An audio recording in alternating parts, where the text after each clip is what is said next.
നമസ്കാരം, ഞാൻ നജീബ് കൊടുതല. ഞാൻ ഇന്നിവിടെ വളരെ സന്തോഷം നിറഞ്ഞ ഒരു നിമിഷത്തിലാണ്.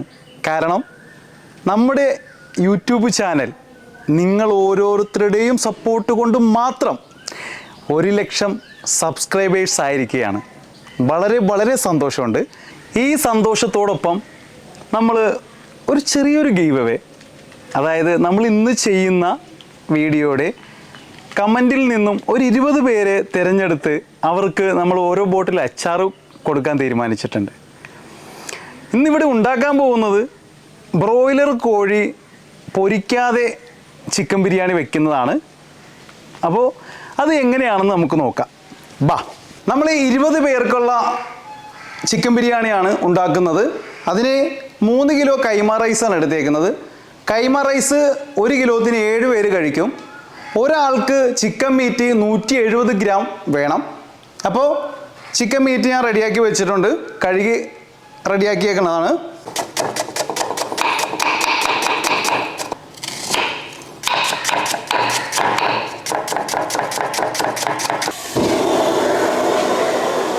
ആദ്യം തന്നെ ഞാൻ 100 ഗ്രാം സൺഫ്ലവർ ഓയിൽ ഒഴിക്കുന്നുണ്ട്. അതിൻ്റെ കൂടെ ഒരു 50 ഗ്രാം നെയ്യ് കൂടി ഒഴിക്കുന്നുണ്ട്. നമ്മൾ ബിരിയാണി വെക്കുമ്പോൾ എപ്പോഴും ശ്രദ്ധിക്കേണ്ടതെന്ന് വെച്ച് കഴിഞ്ഞാൽ അത്യാവശ്യം വെയിറ്റുള്ള ഒരു ചെമ്പായിരിക്കണം കേട്ടോ. വെയിറ്റ് ഇല്ലെങ്കിൽ പെട്ടെന്ന് അടി പിടിക്കും. നമ്മൾ ദമ്മ് ചെയ്യേണ്ടതല്ലേ. അപ്പോൾ 75 ഗ്രാം ഇഞ്ചിയും 75 ഗ്രാം വെളുത്തുള്ളിയും കൂടി ഇടുന്നുണ്ട്. ഇതിൻ്റെ പച്ചമണം മാറുന്നവരെ നമുക്കൊന്ന് ഇളക്കി കൊടുക്കാം. നമുക്ക് 1 കിലോ ചിക്കന് 300 ഗ്രാം സവോളയാണ് എടുക്കേണ്ടത്. ഇപ്പോൾ ഞാൻ 3/4 കിലോ സവോള എടുത്തിട്ടുണ്ട്. 3,400 ഉണ്ട് മീറ്റ്. പിന്നെ പച്ച സവോള 3/4 കിലോനും പിന്നെ കുറച്ച് വറുത്ത സവോളയാണ്. നമുക്ക് ഗോൾഡൻ കളറായിട്ട് വറുത്ത് വയ്ക്കുന്ന സവോളയാണ്. ഇത് ഞാൻ നേരത്തെ ഓൾറെഡി വറുത്ത് വെച്ചേക്കുന്നതാണ് കേട്ടോ. ഇതിൻ്റെ കറക്റ്റ് പരുവത്തിൽ കോരണ വീഡിയോ നമ്മുടെ 2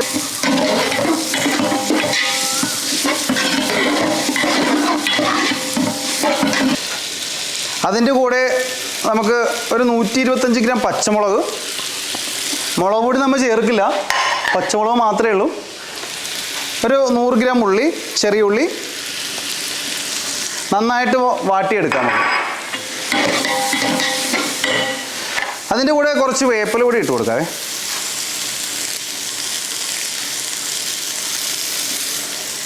കറിവേപ്പിലയാണേ.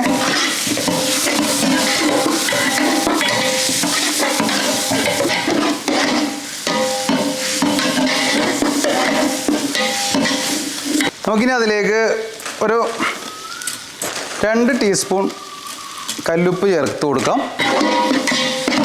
ഞാൻ ചെയ്യുന്നതെന്ന് വെച്ച് കഴിഞ്ഞാൽ എൻ്റെ കൈയളവിലാണ് എല്ലാം ഞാൻ ചെയ്യുന്നത്. ഞാൻ ടീസ്പൂൺ കണക്കും ഒന്നും അല്ല കേട്ടോ. അപ്പോൾ ഞാൻ ഇട്ട് കഴിഞ്ഞിട്ടാണ് അതിൻ്റെ അളവ് പറയുള്ളേ. ആവശ്യത്തിനിട്ടിട്ട് അളവ് പറയാം. ഒരു 1.5 ടീസ്പൂൺ മഞ്ഞൾപ്പൊടി. ഞാൻ പിന്നെ ഉണ്ടമുളകാണ് ചേർത്തേക്കുന്നത്.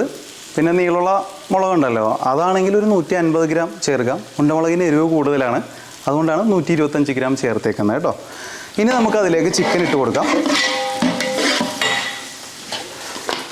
3,400 മീറ്റ്. നമ്മൾ കോഴി വാങ്ങിക്കുമ്പോൾ എപ്പോഴും 2 കിലോ മേളിലോട്ടുള്ള കോഴി വാങ്ങിക്കരുത്. മൂത്ത് കഴിഞ്ഞിട്ടുണ്ടെങ്കിൽ നമുക്ക് ഭയങ്കര ആരനായിരിക്കും, ഇറച്ചി സോഫ്റ്റ് ഉണ്ടാവില്ല. അപ്പോൾ 2 കിലോത്തിൻ്റെ കോഴിയാണ്. 200 ഒക്കെ വരുന്ന കോഴിയാണിത്. 14 പീസാണ് ഒരു കോഴി വെട്ടിയേക്കുന്നത്. നമുക്ക് പൊരിച്ചാണ് ചിക്കൻ ബിരിയാണി ഉണ്ടാക്കുന്നതെങ്കിൽ നമുക്ക് 16 പീസ് വെട്ടാം. ഇതിപ്പോൾ നമ്മൾ 14 പീസാണ് വെട്ടിയേക്കുന്നത്. അത്യാവശ്യം ഇച്ചിരി വലിപ്പം ഉണ്ടാവണം, പൊടിഞ്ഞൊന്നും പോകത്തില്ലല്ലോ. അപ്പോൾ ഇനി അതിലേക്ക് ഒരു നാരങ്ങയുടെ നീരൊഴിച്ചു കൊടുക്കുകയാണ്. ഒരു 3 ടീസ്പൂൺ തൈര് കൂടി ചേർത്ത് കൊടുക്കുകയാണ്. പിന്നെ തൈരിന് പുളി ഉള്ളതാണെങ്കിൽ നമുക്ക് ഒരു നാരങ്ങയുടെ പകുതി മതി കേട്ടോ. വേവാൻ ആവശ്യമായ വെള്ളം ഒഴിക്കുന്നതിന് മുന്നേ നമുക്കൊന്ന് മസാലയും ഈ ചിക്കനും കൂടി ഒന്ന് യോജിപ്പിക്കാൻ വേണ്ടി ഒരു 5 മിനിറ്റോളം നമുക്കൊന്ന് ഇളക്കി കൊടുക്കണം. അപ്പോൾ ചിക്കൻ്റെ അത്യാവശ്യം ചിക്കൻ ഒരു കളറും പിടിക്കും, പിന്നെ ചിക്കനൊന്ന് വലിയും, പെട്ടെന്ന് പൊടിഞ്ഞു പോകില്ല കേട്ടോ. ചിക്കനും ഗ്രേവിയും കൂടി ഒരു 2 മണിക്കൂർ ഇളക്കി കഴിയുമ്പോൾ നമുക്ക് വറുത്ത് വെച്ചിരിക്കുന്ന സവോള കൂടി ചേർത്ത് കൊടുക്കാം. ഈ സമയത്ത് ഈ സവോള ചേർത്ത് കഴിയുമ്പോൾ എല്ലാം കൂടി വെന്ത് വരുമ്പോൾ ഒരു പ്രത്യേക ടേസ്റ്റ് ആയിരിക്കും. ചില ആൾക്കാർ വെന്ത് കഴിഞ്ഞായിരിക്കും അത് ചേർക്കാറുള്ളത്, വറുത്ത് വെച്ചേക്കുന്ന സവോളയും. ഇപ്പം ചേർക്കുമ്പോൾ ഒന്നും കൂടി ടേസ്റ്റ് കൂടും. നമുക്ക് വേവാൻ ആവശ്യമായ വെള്ളം ഒഴിക്കണം. ഞാൻ ലേശം വെള്ളം കൂടുതൽ ഒഴിക്കും, കാരണം നീര് ഉണ്ടെങ്കിൽ ദമ്മ് ചെയ്ത് കഴിഞ്ഞാൽ ടേസ്റ്റ് ഉണ്ടാവുള്ളൂ.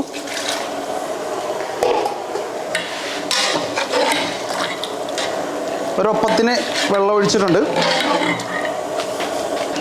ഇനി നമുക്ക് 2 ടീസ്പൂൺ ഗരം മസാലപ്പൊടി കൂടി ചേർത്ത് കൊടുക്കാം. അങ്ങനെ നമ്മുടെ ചിക്കൻ ഒരു 1/4 വേവായിട്ടുണ്ട്. അപ്പോൾ അതിൻ്റെ കൂടെ നമുക്ക് അരിഞ്ഞു വെച്ചിരിക്കുന്ന തക്കാളി, 400 ഗ്രാം തക്കാളിയും ഒരു 25 ഗ്രാം മല്ലിച്ചീര, 25 ഗ്രാം പുതിന ഇട്ട് കൊടുക്കാം. നമ്മൾ ഒരുപാട് പവർ തീയിൽ വേവിക്കരുത്. ചിക്കന് ഓൾറെഡി വേവ് കുറവാണല്ലോ. നല്ല നൈസ് തീയിൽ വേവിച്ചെടുക്കണേ. പവർ കൂട്ടി വേവിച്ച് കഴിഞ്ഞിട്ടുണ്ടെങ്കിൽ നീര് പറ്റണമല്ലാതെ നമ്മുടെ ചിക്കനൊന്നും വേവത്തില്ല. നീര് പറ്റി പെട്ടെന്ന് അടിയിൽ പിടിക്കും. അപ്പോൾ ചെറിയ തീയിൽ പതിയെ വേവിച്ചെടുത്താൽ മതി. അങ്ങനെ നമ്മുടെ ചിക്കൻ ഒരു 80% വേവായിട്ടുണ്ട്. ഇനി നമുക്കത് ഇറക്കി വെച്ചിട്ട് റൈസിൻ്റെ പണി തുടങ്ങാവേ.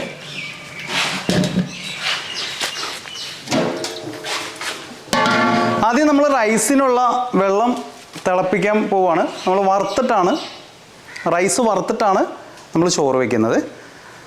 പിന്നെ ഞാൻ ഒരു പാത്രം അരിയാണ് എടുത്തേക്കുന്നത്. 3 കിലോത്തിൻ്റെ ഒരു ബക്കറ്റാണ്. അപ്പോൾ അതിൻ്റെ 1-ന് 1.25 വെള്ളമാണ് വെക്കുന്നത്. നമ്മൾ 1 കിലോനൊക്കെ ആണെങ്കിൽ ഇരട്ടി വെള്ളം വെക്കണം. അരി കുറയും തോറും വെള്ളം കൂടുകയും ചെയ്യും, അരി കൂടും തോറും വെള്ളം കുറയുകയും ചെയ്യും. അങ്ങനെയാണ്. ഇപ്പോൾ നമ്മളൊരു 8 കിലോ മേളിലോട്ടൊക്കെ പോകുമ്പോൾ ഒരു 1.5 വെള്ളത്തിലേക്ക് വരും കേട്ടോ. നമ്മുടെ ചെമ്പിൽ കൂടുതൽ റൈസ് വരുമ്പോൾ അത് ഇങ്ങനെ തിങ്ങിയിരുന്ന് വേവുമല്ലോ, അപ്പോഴാണ് വെള്ളം കുറവ് വരുന്നത്. ഇപ്പോൾ കുറച്ചാകുമ്പോൾ ആ ഒരു ഇതിൽ കുറച്ച് റൈസ് ആകുമ്പോൾ നമ്മൾ അതനുസരിച്ച് വെള്ളം ഒഴിച്ചാൽ മാത്രമേ അരി കറക്റ്റായിട്ട് വെന്ത് കിട്ടുള്ളൂ കേട്ടോ. നമ്മൾ വെള്ളം തിളപ്പിക്കുമ്പോൾ അതിൻ്റെ കൂടെ ഉപ്പ് കൂടി ഇട്ട് കൊടുക്കുക കേട്ടോ. നമ്മുടെ വെള്ളം തിളച്ചിട്ടുണ്ട്, അത് മാറ്റി വയ്ക്കാം. എന്നിട്ട് ചോറ് വെക്കാനുള്ള ചെമ്പ് വെക്കാം. ഇതിലേക്ക് നമുക്കൊരു 300 ഗ്രാം സൺഫ്ലവർ ഓയിൽ ഒഴിച്ചു കൊടുക്കാം.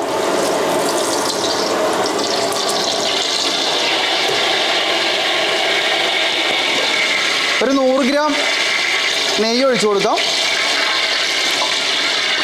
ഇതിലേക്ക് കറുവപ്പട്ട, തക്കോലം, ഗ്രാമ്പു, കുരുമുളക്, ഏലക്ക എല്ലാം കുറേശ്ശെ കേട്ടോ. ഇനി കഴുകി വാരി വെച്ചിരിക്കുന്ന നമ്മുടെ കൈമ റൈസാണ്.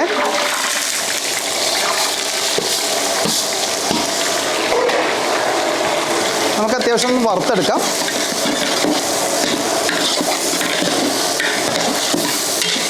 വറുത്ത് വെച്ചിട്ടുണ്ടെങ്കിൽ തമ്മിൽ ഒട്ടിപ്പിടിക്കില്ല. ഈ ക്വാണ്ടിറ്റി ഒക്കെ കുറവാകുമ്പോൾ എപ്പോഴും വറുത്ത് വെക്കുന്നത് തന്നെ നല്ലത്, ടേസ്റ്റാണ്. ഞങ്ങൾ കല്യാണ വർക്കിനൊക്കെ അങ്ങനെ വറുത്ത് വെക്കില്ല കേട്ടോ.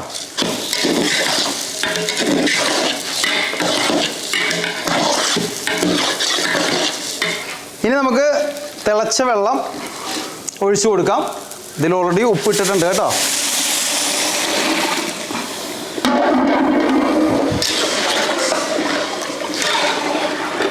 ഞാൻ എപ്പോഴും പറയുന്നത് പോലെ നമ്മൾ റൈസ് ഇട്ട് കഴിയുമ്പോൾ ഇതേപോലത്തെ തിള മതി. ഭയങ്കരമായിട്ടുള്ള പൊട്ടരുത്. അതിൻ്റെ റൈസിൻ്റെ കളിയും ഇളവും, നീരും പെട്ടെന്ന് വറ്റിപ്പോവും, റൈസും വേവത്തില്ല. ചെറിയ തീയിൽ ചെറിയ തിളയിലാണ് നമ്മുടെ റൈസ് വേവിച്ചെടുക്കേണ്ടത് കേട്ടോ. അത് പ്രത്യേകം നിങ്ങളെല്ലാവരും ശ്രദ്ധിക്കണേ.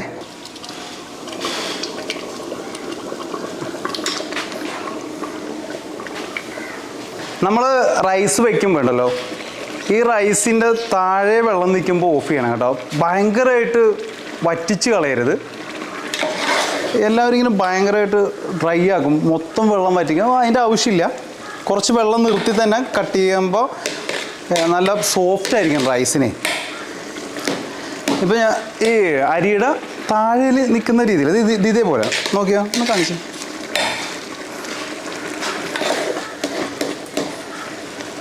അരിയുടെ താഴെ നിൽക്കുന്ന രീതിയിലുള്ള ആ പരുവത്തിൽ ഞാൻ ഓഫ് ചെയ്യണേ. ഇത് നമുക്കൊരു 15 മിനിറ്റ് കഴിയുമ്പോൾ നമുക്ക് റൈസ് എടുത്ത് ദമ്മ് ചെയ്യാം കേട്ടോ. അങ്ങനെ 15 മിനിറ്റ് ആയിട്ടുണ്ട് നമ്മൾ റൈസ് റെഡിയാക്കി വെച്ചിട്ട്. ഇനി നമുക്ക് ദമ്മ് ചെയ്യാം. അതിനുവേണ്ടി ഞാൻ ബർണറിൻ്റെ തീൻ്റെ പവർ കുറക്കണം കേട്ടോ. ഈ ഭാഗത്ത് നമ്മൾ സാധാരണ മൈദ ഒട്ടിക്കണം. ഇത് പൂട്ടിക്കളഞ്ഞ്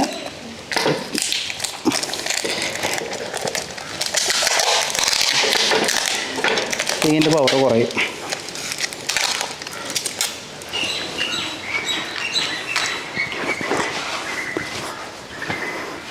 ഇപ്പോൾ ഒരു പന്തം കത്തുന്ന പോലെയാണ് ഇത് കത്തുന്നത്. പവർ കുറക്കണം എന്ന് വെച്ച് കഴിഞ്ഞിട്ടുണ്ടെങ്കിൽ നമ്മൾ തീൻ്റെ നല്ല കട്ടി തീ വരരുത്, അപ്പോഴാണ് അടി പിടിക്കുന്നത്. ഇപ്പോൾ നമ്മൾ ഇതേപോലെ ചെയ്യാൻ പറ്റിയില്ലെങ്കിൽ വീട്ടിൽ ചൂട്ടിന പോലെ കണയില്ലേ, അത് ഉണങ്ങിയത്, അതല്ലെങ്കിൽ പൊതുമ്പ് എന്നൊക്കെ പറയും, മറ്റേ തെങ്ങിൻ്റെ തന്നെ, അത് കയറിയിട്ടിട്ട് നമുക്ക് ദം ചെയ്യാവുന്നേ ഉള്ളൂ. ഇപ്പോൾ ഇത് ഞാൻ വീട്ടിൽ ചെയ്യുന്ന പരുവത്തിലാണ് കേട്ടോ ചെയ്യുന്നത്, വീടുകളിൽ ചെയ്യുന്നത്. നമുക്ക് മസാല ഇതിലേക്ക് വയ്ക്കാം.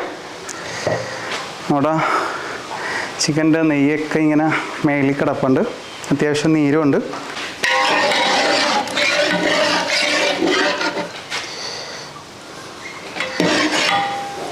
ഇപ്പം മസാല ഒരു 80% വേവല്ലേ ആയിട്ടുള്ളൂ. ഇനി ദമ്മിൽ കിടന്നിട്ടാണ് പൂർണ്ണ വേവിലേക്ക് വരുന്നത്. പിന്നെ നമ്മൾ ഈ ചിക്കൻ വേവിക്കാതെ സെപ്പറേറ്റ് വേവിക്കാതെ തന്നെ ദമ്മ് ചെയ്യുന്നതല്ല കേട്ടോ. അത് അടുത്ത വീഡിയോ നമുക്ക് ബ്രോയിലർ കോഴി പിന്നെ ലഗോൺ കോഴിയൊക്കെ ചെയ്യാം കേട്ടോ. ഇതിപ്പോൾ വീട്ടിൽ പെട്ടെന്ന് ചെയ്യാൻ പറ്റിയൊരു ബിരിയാണിയാണ്. അന്ന് നല്ല ടേസ്റ്റായിരിക്കും ഇതിന്. പച്ചക്ക് വെക്കുമ്പോൾ തന്നെ ഒരു അടിപൊളിയായിരിക്കും. നമ്മൾ ദമ്മ് ചെയ്യുമ്പോൾ പ്രത്യേകം ശ്രദ്ധിക്കേണ്ടതെന്ന് വെച്ച് കഴിഞ്ഞാൽ, മസാല ഇപ്പോൾ നമ്മൾ ഓൾറെഡി ഇറക്കി വെച്ചിട്ട് കുറച്ച് നേരമായല്ലോ, അത് കഴിഞ്ഞാൽ റൈസ് അടിച്ചത്, അപ്പോൾ മസാലയുടെ ചൂടാറിയിട്ടുണ്ടായിരുന്നു. അപ്പോൾ നമ്മൾ എന്താ ചെയ്താൽ, രണ്ടാമത് നന്നായിട്ട് തിളപ്പിച്ചിട്ടാണ്, മസാല നന്നായിട്ട് തിളച്ചുകൊണ്ടിരിക്കണം. എന്നാൽ മാത്രമേ നമുക്ക് നീര് വലിക്കുകയുള്ളൂ റൈസ്. ഇപ്പോൾ ഈ നീര് മൊത്തം, ഇതിലുള്ള നീര് മൊത്തം നമ്മുടെ റൈസ് കുടിക്കണം, എന്നാലേ ആ ദം ബിരിയാണിക്ക് ആ ടേസ്റ്റ് ഉണ്ടാവുള്ളൂ. പിന്നെ റൈസ് എടുക്കുമ്പോൾ നമ്മൾ മേളത്തെ റൈസ് എപ്പോഴും വേവാതെ കിടക്കും. അപ്പോൾ മേളത്തെ റൈസ് മാത്രം വടിച്ചെടുത്തിട്ട് ഈ നീരിലേക്ക് തന്നെ ഇട്ട് കൊടുക്കണം.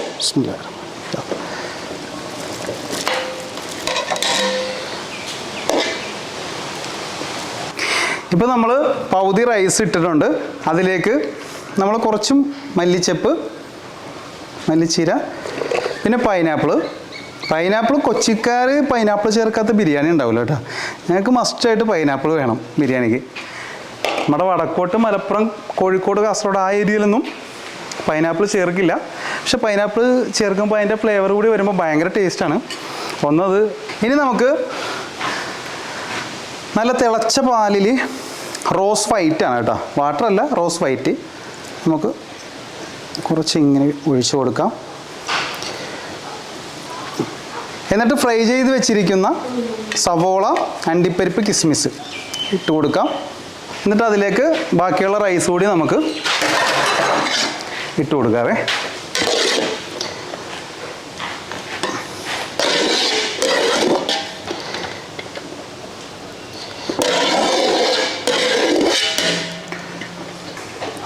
നമുക്ക് പൈനാപ്പിൾ അരിഞ്ഞതും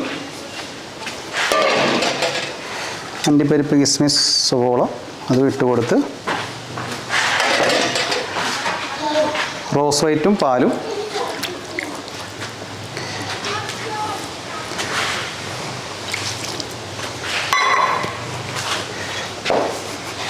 ഇനി നമുക്ക് മൂടാം. നമ്മൾ ഓൾറെഡി നെയ്യ് അരി വറുത്തപ്പോൾ ചേർത്തേക്കുന്നതുകൊണ്ട് നെയ്യ് ഇപ്പോൾ ചേർക്കേണ്ട ആവശ്യമില്ല. അത് കറക്റ്റാണ്, എല്ലാ അളവും കറക്റ്റാക്കി നമ്മൾ വെച്ചേക്കുവാണ്. ഇനി നമുക്ക് മൂടാം. പിന്നെ ഞാനിവിടെ മൈദയില്ല കേട്ടോ ഒട്ടിക്കുന്ന, സ്റ്റിക്കറാണ്. പിന്നെ ഇപ്പോൾ വീടുകളിൽ കനലും കാര്യങ്ങളൊന്നും ഉണ്ടാവില്ല. മൈദ ഒട്ടിച്ചാൽ ഉറപ്പായിട്ടും മേളിൽ കനലിടണം. ഇപ്പോൾ സ്റ്റിക്കർ ഒട്ടിക്കുവാണെങ്കിൽ കുഴപ്പമില്ല.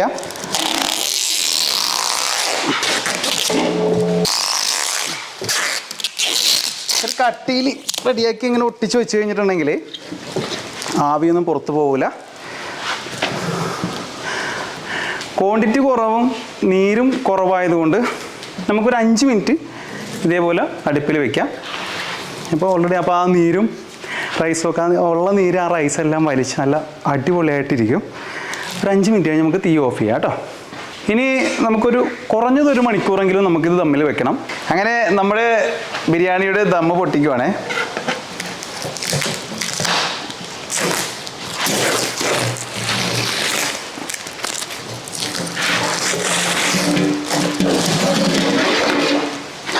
നല്ല സ്മെല്ല്. ചോറക്കല്ല ഒന്നിലൊന്ന് തൊടാതെ കിടക്കും. ഈ ചോറ് മറ്റൊരു ചെമ്പിലേക്ക് പകർത്താം.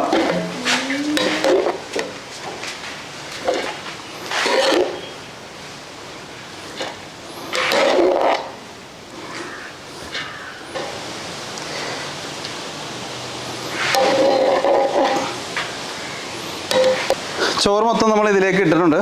എന്നിട്ട് നമുക്കിതൊന്ന് മിക്സ് ചെയ്യാം.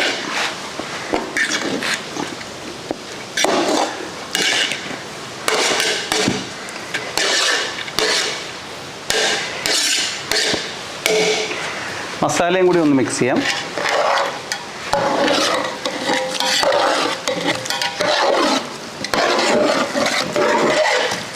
ആഹാ, വെള്ളം മൊത്തം ഒട്ടും നീരുമില്ല, അടിയിലും പിടിച്ചിട്ടില്ല. പീസൊക്കെ അതേപോലെ കിടക്കുക കേട്ടോ. നമുക്ക് ഇത് ടേസ്റ്റ് ചെയ്യാനായിട്ട് നമുക്ക് നോമ്പാണ് കേട്ടോ. ഒരു ചട്ടി നോമ്പുള്ള ഒരാളുണ്ട്, അന്നാപ്പിയുടെ മോനാണിത്. അന്നാപ്പിയുടെ മോന് കൊടുക്കുക. അവനിക്ക് ചട്ടി നോമ്പാണ്, അതുകൊണ്ട് ഭക്ഷണം കഴിക്കാം.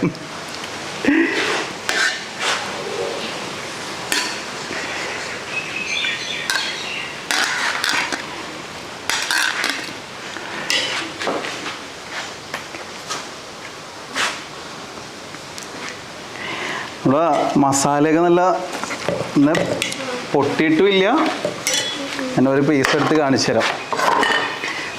പിന്നെ പൊടിഞ്ഞു പോയിട്ടുമില്ല, നല്ല സോഫ്റ്റായിട്ട് നല്ല വെന്ത് കണ്ടേ, പൊടിഞ്ഞിട്ടുമില്ല. കണ്ടാ ഉളപ്പനായിട്ട് കിടക്കും.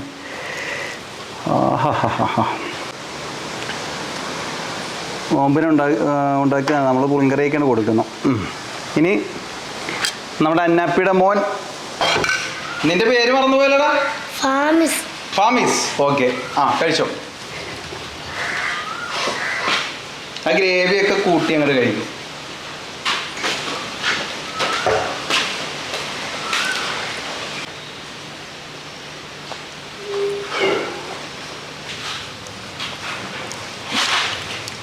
ഫാമിസ് എങ്ങനെയുണ്ടാ ഭക്ഷണം? ബിരിയാണി എങ്ങനെയുണ്ട്? സൂപ്പർ. അങ്ങനെ നമ്മുടെ ചിക്കൻ ബിരിയാണിയുടെ വീഡിയോ എല്ലാവർക്കും ഇഷ്ടമായെന്ന് കരുതുന്നു. ഇതേ രീതിയിൽ ഇതേ അളവിൽ ഒന്ന് വീട്ടിൽ ചെയ്ത് നോക്കുക കേട്ടോ. 10-20 പേരൊക്കെ വീട്ടിൽ ബന്ധുക്കാരൊക്കെ വരുമ്പോൾ ഇങ്ങനെ ഒന്ന് ചെയ്ത് നോക്ക്. ഒരു കാര്യം പറയാമെന്ന് വെച്ച് കഴിഞ്ഞിട്ടുണ്ടെങ്കിൽ, എനിക്ക് ചാനൽ തുടങ്ങാനും പിന്നെ എല്ലാ രീതിയിലും എനിക്ക് സപ്പോർട്ട് തരുന്ന ഒരാളുണ്ട്, സുഹൈൽ റംസാൻ. അയാളുടെ ചാനലാണ് ദി ഫുഡ് ട്രാവലർ എന്ന് പറഞ്ഞാൽ. അതിൽ ഞാൻ ഒരു ഒത്തിരി വീഡിയോ ഞാൻ ചെയ്തിട്ടുണ്ട്. അതിൻ്റെ അകത്ത് പുള്ളിയുടേതും 99 സംതിങ് ആയിട്ടുണ്ട്. 1,00,000 ആവാനായിട്ട് ഒരു 10-600 സബ്സ്ക്രൈബേഴ്സ് കൂടി വേണ്ടി വരും. നിങ്ങളെല്ലാവരും ഒന്ന് സപ്പോർട്ട് ചെയ്യണം. സപ്പോർട്ട് ചെയ്യുമെന്ന് പ്രതീക്ഷിക്കുന്നു. അപ്പോൾ മറ്റൊരു പുതിയ വീഡിയോ ആയിട്ട് ഉടനെ നിങ്ങളുടെ മുന്നിലേക്ക് വരുന്നതാണ്. അതുവരെ നന്ദി, നമസ്കാരം.